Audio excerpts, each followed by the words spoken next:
దత్త భక్తులందరికీ జయ గురుదత్త అండి. శ్రీమాన్ మల్లాది చంద్రశేఖర శాస్త్రి వారు చాలామందికి సుపరిచితులే.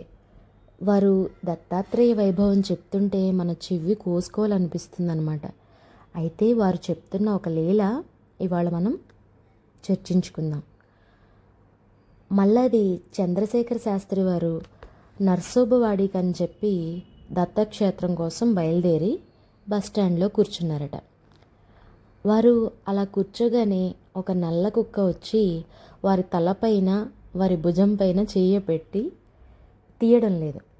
ఆయనకది ఆ దృశ్యం అంటే మామూలుగానే వారికి ఆ భైరవులు అంటే కుక్కలంటే చాలా భయం. ఏం చెయ్యాలని ఆయన బిత్తరపోయి చూస్తున్నారనమాట. ఇది కూడా దత్తాత్రేయ స్వామివారి యొక్క లీల అన్నమాట. ఆయన చమత్కారం అని చెప్పుకోవాలి.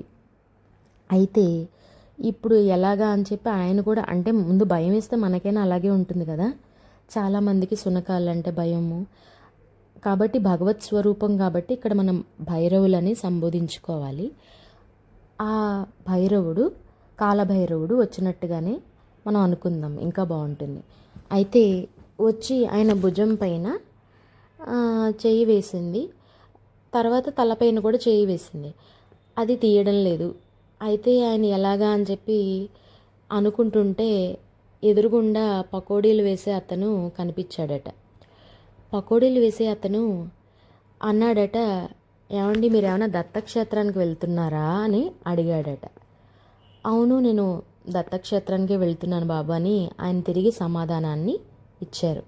అయితే అప్పుడు అతను అన్నాడట, ఈ కాలభైరవుడికి మీరు ఈ పకోడీలు ఒక పొట్లం తీసుకుని పెట్టినట్లయితే అది స్వీకరించి వెళ్ళిపోతుంది అని చెప్పాడట. చెబితే ఈయనకి సరే అనిపించింది. కానీ ఆ వచ్చిన కాలభైరవుడు ఆయన తల నుంచి ఆ చెయ్య భుజం నుంచి తీయడం లేదట. ఆయనకి ఇంకా భయం వేసింది. ఆయన అన్నారట, బాబు ఇప్పుడు నేను ఎలా కదలాలో కూడా తెలియని స్థితి, నాకు కొంచెం భయంగానే ఉంది.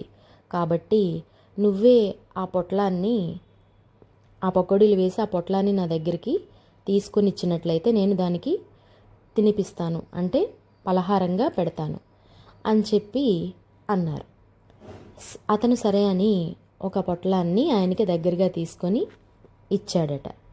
వెంటనే మల్లాది చంద్రశేఖర శాస్త్రి గారు వెంటనే అది దానికి సమర్పించారనమాట. ఆ పకోడీ పొట్లాన్ని కాలభైరవుడికి సమర్పించారు.